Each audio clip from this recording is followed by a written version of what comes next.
So here I am again, um, talking about the journey of being a 40 teen. Um, and I like to say 40 teen because I feel like I am in a different cycle of life and having changes. It's very similar to being a teenager, re-identifying yourself and looking at the world and with a different perspective and different lenses. And so Sunday, I went to church. I was visiting a different church than I normally go to. That's something that I've been doing lately. Um, just because I want to have a different experience. Not necessarily because I want to have a different experience, but don't want to close myself from getting the message because of its presentation, but more about getting the message because of what it said. So I went to visit a church, and it was interesting because last week I had been thinking a lot about community and friendship and relationship, etc. And the sermon was about community. Happened to be two churches coming together to worship, to I guess to foster relationship or something of that nature. And so they had a guest minister from the other church, not the home church, was preaching. And he made an example about from physics. It was interesting. He made an analogy using physics and how there is interquantum entanglement. I think that's what it's called. Quantum entanglement, and how protons and neutrons can mirror each other. Although there's space between them, they can mirror each other because they're connected.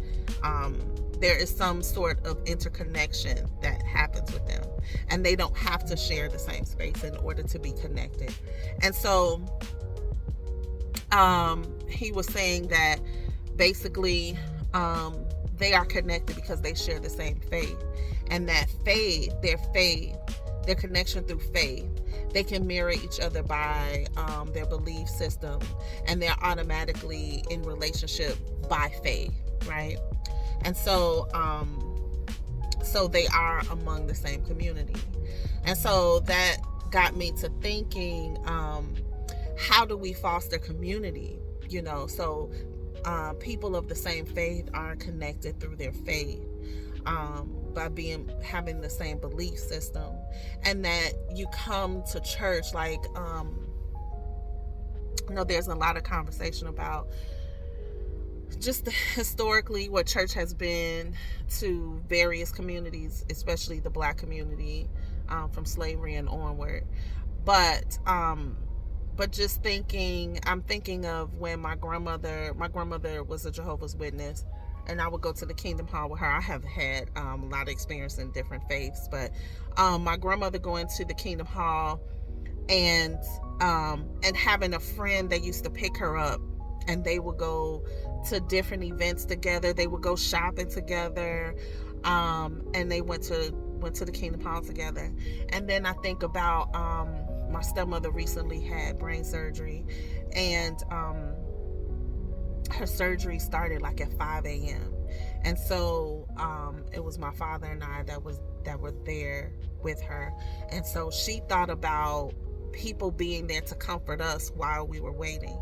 And so two men from her church, two elders, I think, from her, they were either elders or deacons from their church, came to the hospital before her surgery, came to the hospital and waited with us.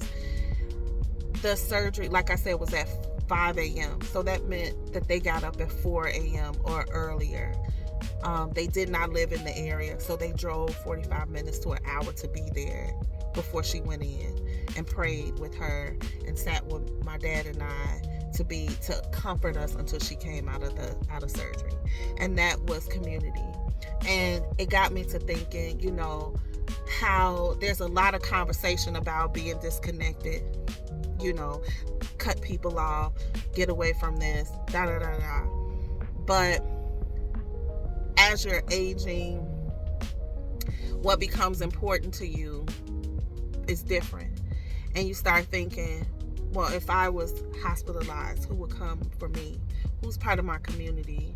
If I was ill, who would come visit? Who would support me? Who would be my support system? And not that you're creating community just for that, but like I said, my grandmother had someone that she went to church with, she went shopping with, that was there when she was ill, that supported the family as she was, as she was sick. Who is part of your community?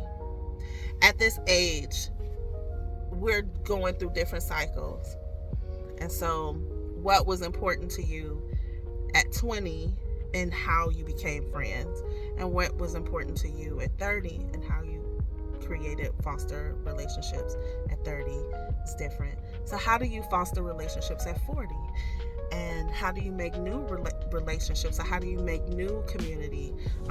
Sometimes we move and we're not able to, people that's close to you may not live in the same area. They may live in another state, or etc. So how do you foster relationships at this age with someone, with people, and who's part of your community? So that has been a question on my mind. Who do I identify within my community?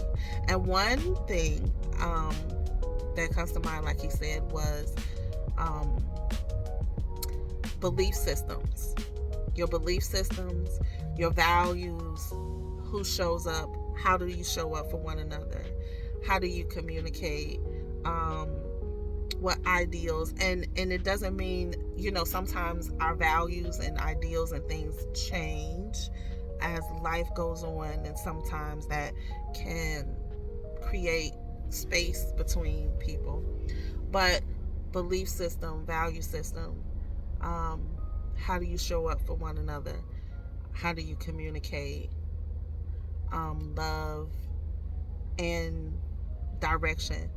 Two people cannot go down the same path unless they agree, because if you're tethered together and you're walking, if one person wants to go one way and another person goes, you cannot continue on the same path because you're going in different directions.